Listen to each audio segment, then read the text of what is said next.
खबरों की शुरुआत करते हैं। फ्रांस में अपने 2 रोज़ा तारीखी दौरे के इख्तिताम पजीर होने के बाद वजीर आजम नरेंद्र मोदी आज 1 रोज़ा दौरे पर मुत्तहिदा अरब अमीरात यानी UAE के अबू धाबी पहुंचे। यहां अबू धाबी पहुंचते ही हवाई अड्डे पर पीएम नरेंद्र मोदी का शानदार इस्तकबाल किया गया। आपको बता दें कि इसके बाद पीएम मोदी ने अबू धाबी के क्राउन प्रिंस शेख खालिद बिन मोहम्मद बिन जायद अल नहायन से मुलाकात की। इस दौरान दोनों नेताओं के दरमियान कई दोतरफा उमूर पर तबादला ख्याल हुआ। मीटिंग में एनर्जी, फूड सिक्योरिटी और दिफाई शोबों जैसे मुद्दों पर बातचीत की गई। आपको बता दें कि वजीर आजम नरेंद्र मोदी के UAE के दौरे से कबल दुबई के बुर्ज खलीफा इमारत पर गुज़िश्ता रोज हिंदुस्तानी कौमी परचम के रंग दिखाए गए। राजधानी दिल्ली के मुख्तलिफ इलाकों में सैलाब का पानी अभी तक कम होने का नाम नहीं ले रहा है। वहीं इसी मामले को लेकर दिल्ली की केजरीवाल हुकूमत और BJP के दरमियान सियासी गहमा गहमी का दौर लगातार जारी है। इसी कड़ी में आज आप नेता संजय सिंह ने PC करके PM नरेंद्र मोदी और BJP पर जमकर निशाना साधा। आप नेता संजय सिंह ने कहा कि दिल्ली वालों को मुसीबत में डालना मरकजी हुकूमत की गहरी साजिश है। अब मैं आपको दिखाता हूं कि जो कैनाल सूखी हुई थी, जिसमें पानी नहीं जा रहा था, उसमें कैसे आम आदमी पार्टी के द्वारा मुद्दा उठाए जाने के बाद पानी छोड़ा गया। ये केंद्र सरकार की गहरी साजिश है दिल्ली वालों को मुसीबत में डालने की। मैं फिर से दोहरा रहा हूं, मोदी जी, आपने 5 राज्यों को अनाज छोड़ के फ्रांस जाना जरूरी समझा और अपने नेताओं को, अपनी पार्टी को कह दिया कि एक ही काम करना, दिल्ली को बर्बाद करने में जो भूमिका निभा सकते हो निभाओ, और वो सारे काम इसी काम में लग गए। तो मैं मोदी जी से और भारतीय जनता पार्टी के लोगों से कहना चाहता हूं कि इस आपराधिक कृत्य के लिए जो लोग जिम्मेदार हैं उनके खिलाफ FIR होनी चाहिए। दिल्ली को मुसीबत में डालने के लिए जो लोग जिम्मेदार हैं उनके खिलाफ FIR और मुकदमा होना चाहिए।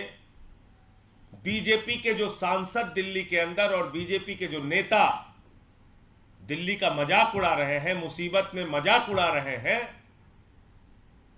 सेवा में हाथ बढ़ाने के बजाय गर्दन दबाने पे जुटे हुए हैं, सरकार का गर्दन कैसे दबाना है उस काम में जुटे हुए हैं। मैं उन सब से पूछना चाहता हूं, क्या आपको दिल्ली के लोगों ने वोट नहीं दिया? क्या आपको सांसद नहीं बनाया दिल्ली के लोगों ने? किस बात की सजा दे रहे हो आप दिल्ली के लोगों को? आपकी जिम्मेदारी नहीं थी कि आप पूछते? ये आम आदमी पार्टी ही खाली उठाएगी ये विषय? आपकी जिम्मेदारी नहीं थी कि आप ये विषय उठाते थे? क्यों पानी नहीं जा रहा है ईस्टर्न और वेस्टर्न कैनाल में? सारा का सारा पानी दिल्ली में क्यों छोड़ा जा रहा है? इसीलिए मैं कह रहा हूं, ये गहरा षड्यंत्र और साजिश है। ये बाढ़ प्राकृतिक नहीं है, प्रायोजित। आने वाले साल में होने वाले लोकसभा चुनाव को लेकर कांग्रेस पार्टी पूरा जोर लगाने में जुटी हुई है। दिल्ली के पार्टी हेडक्वार्टर में मुख्तलिफ रियासतों के नेताओं के साथ मीटिंग का सिलसिला लगातार जारी है। इसी कड़ी में आज कांग्रेस के कौमी सदर मल्लिकार्जुन खड़गे और कांग्रेस महासचिव KC वेणुगोपाल ने दिल्ली में AICC हेडक्वार्टर में शुमाली मशरिकी रियासतों के कांग्रेस नेताओं के साथ मीटिंग की। मालूमात के मुताबिक इस मीटिंग में चुनाव को लेकर बातचीत की गई, साथ ही पार्टी को मजबूत करने के तरीकों पर भी बातचीत की गई। आपको बता दें कि शुमाली मशरिक में 8 रियासतें हैं, जिसमें कुल 25 लोकसभा की सीट है। शुमाली मशरिक में इन 25 लोकसभा सीटों पर कांग्रेस को कड़ी मेहनत करनी होगी। इसरो ने गुज़िश्ता रोज आंध्र प्रदेश के श्रीहरिकोटा से चंद्रयान 3 को कामयाबी के साथ लॉन्च किया। चंद्रयान 3 की इस कामयाबी को लेकर मरकजी वजीर जितेंद्र सिंह ने अपना रद्द-ए-अमल पेश किया है। उन्होंने कहा है कि मेरे ख्याल में इसका नतीजा हिंदुस्तान के फायदे के लिए कई दर्जात को उबूर करने वाला है। स्पेस टेक्नोलॉजी ने हिंदुस्तान को एक सरकर्दा आलमी खिलाड़ी के तौर पर कायम किया है। चंद्रयान 3 उन तजुर्बात को वुसअत देने जा रहा है जो मुस्तकबिल में चांद पर इंसानी रिहाइश के इम्कान की निशानदेही करते हैं।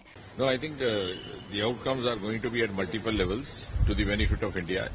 A, that it has placed India as a leading global player as far as space technology is concerned, space sector is concerned. Because Chandrayaan series is credited with the discovery of water on the surface of moon, even though we started our space journey much later than the other countries. But those who had landed before us could not procure those findings which were obtained by Chandrayaan. And now this Chandrayaan 3 is going to extend those experiments which indicate or which hint at the possibility of human habitat on moon, maybe later in the future. So that is why now it is landing in the South Polar area, which is the first time any spaceship from any country is landing, which has craters of water. Will give it freedom to experiment more extensively about the presence of oxygen, also presence of hydrogen. Secondly, this, with the Prime Minister Modi having opened up space to private players, this is also going to provide a new avenues for space startups and space entrepreneurs. So already we have more than 140 space startups within a short span of 3-4 years, and this is going to give a further boost. So it's going to also create a kind of a space economy and space industry. And if we are able to move in the manner which we have envisaged, we may be about 1 trillion space economy in the years to come.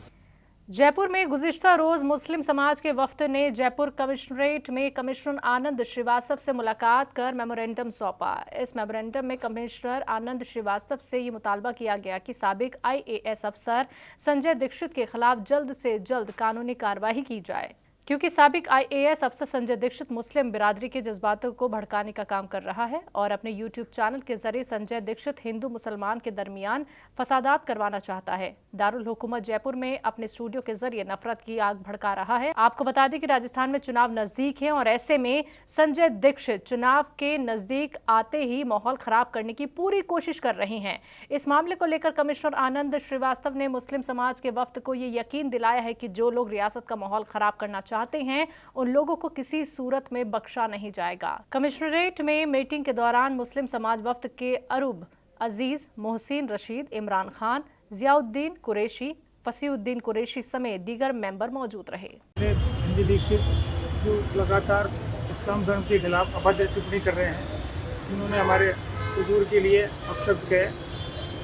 हमारी प्रशासन से यही गुजारिश है उन पर सख्त से सख्त कार्रवाई की जाए। टाइम दी एसडी को बुलाया हम लोग। एक भूतपूर्व IAS हैं जो एडमिनिस्ट्रेशन में बहुत बड़ी बड़ी पोस्ट पे रह चुके हैं, तो एक ऐसा आदमी एक चैनल बनाता है और जयपुर में बैठ के, राजस्थान की राजधानी में बैठ के ऐसा कंटेंट बना रहा है जिससे इस प्रदेश में कभी भी दंगे हो सकते हैं। वो अल्लाह के खिलाफ बदतमीजी बातें कर रहा है, अल्लाह के नबी के खिलाफ बदतमीजी बातें कर रहा है, मुसलमानों और कुरान के लिए बेसिर पैर की बातें कर रहा है। उसने अपना चैनल ही डेडिकेटेडली इस काम के लिए रख रखा है कि इस्लाम और मुसलमानों के खिलाफ बदतमीजी करना है, अभद्र टिप्पणियाँ करना है। तो संजय दीक्षित जैसा सीनियर IAS अगर रिटायरमेंट के बाद ऐसी हरकतें जयपुर की, राजस्थान की राजधानी में बैठ के कर रहा है, तो उसके खिलाफ एक्शन लेना चाहिए, उसको अरेस्ट करना चाहिए, ताकि एक मैसेज जा सके कि आप कितनी ही बड़ी पोस्ट पे हों, कानून से ऊपर नहीं है। और ज़रा सरकार को भी ये सोचना चाहिए, इस पर नज़र डालना चाहिए कि जिस व्यक्ति की आज की तारीख में मेंटालिटी,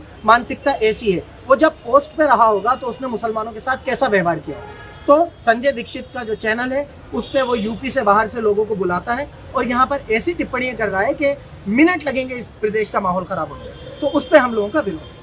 समाजवादी पार्टी के सीनियर लीडर आजम खां की मुश्किलों में इजाफा हुआ है। हेट स्पीच मामले में अदालत ने आजम खां को मुजरिम करार दिया है। कोर्ट ने आज आजम खां को 2 साल की सजा सुनाई है, साथ ही 2500 रुपए का जुर्माना भी लगाया है। उनके खिलाफ ये मामला 2019 के लोकसभा इंतखाबात के दौरान दर्ज हुआ था। आजम खां के वकील जुबैर खान ने बताया कि सजा सुनाई जाने के बाद आजम खां को जमानत पर रिहा कर दिया गया है। साथ ही उनका कहना है कि हम इस सजा को सेशन कोर्ट में चुनौती देंगे।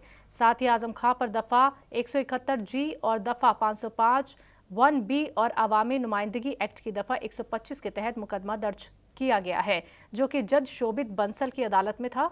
आपको बता दें कि सजा याफ्ता होने की वजह से आजम खां की विधानसभा रुकनियत पहले से ही रद्द कर दी जा चुकी है। ने हमेशा सत्य की लड़ाई लड़ी है, सत्य की हमेशा जीत होती आई है और आज भी सत्य की ही जीत हुई है। और हम तो ये कहना चाहते हैं कि जो लोग ये कहते थे कि न्यायपालिका का फैसला सही होता है, वो आज भी यही कहें कि न्यायपालिका का फैसला सही है। देखिए, जब से न्यायपालिका ने इन मामलों में बहुत सख्ती से इस पर फैसले लिए, तब से हेट स्पीच के मामले में काफ़ी कमी आई है और मुझे पूरा विश्वास है कि आने वाले समय में राजनीति का स्तर काफ़ी सुधरेगा और कम से कम लोग गलत चीज़ या हेट स्पीच बोलने से बचेंगे। 8/4/2019 को जो लोकसभा चुनाव था, उसमें प्रत्याशी के रूप में आजम खान ने धमौरा, जो थाना शाहजाद नगर क्षेत्र के अंतर्गत आता है, वहाँ पे भाषण दिया था, जिसमें आपत्तिजनक भाषण मुख्यमंत्री के विरुद्ध, शासन के विरुद्ध, प्रशासन के अधिकारियों के विरुद्ध, निर्वाचन आयोग के विरुद्ध दिया था, जिसमें तत्कालीन वीडियो अवलोकन प्रभारी टीम पर जो थे श्री अनिल कुमार चौहान, एडीओ सहकारिता, उनके द्वारा थाना शाहजाद नगर में मुकदमा पंजीकृत हुआ था, जिसमें ट्रायल जो MP MLA court magistrate trial Shri Shobhit Bansal के न्यायालय में चल रही थी, उसमें आज मोहम्मद आजम खान को दोषी पाया गया है। माननीय न्यायालय ने जो है 505 1B और 125 लोक प्रतिद्वंद नियम में 2 वर्ष की सज़ा और 1000 का जुर्माना लगाया है। 171G IPC में 500 रुपये का जुर्माना लगाया है। टोटल 2 वर्ष की सज़ा और 2500 रुपये की जुर्माना लगाया गया। ट्रायल हुआ, ट्रायल में बात जो हमारे तरफ से प्रस्तुत किए गए अभियोजन के द्वारा वो मौखिक साक्ष्य और दस्तावेजी साक्ष्य, इलेक्ट्रॉनिक साक्ष्य भी प्रस्तुत किए गए।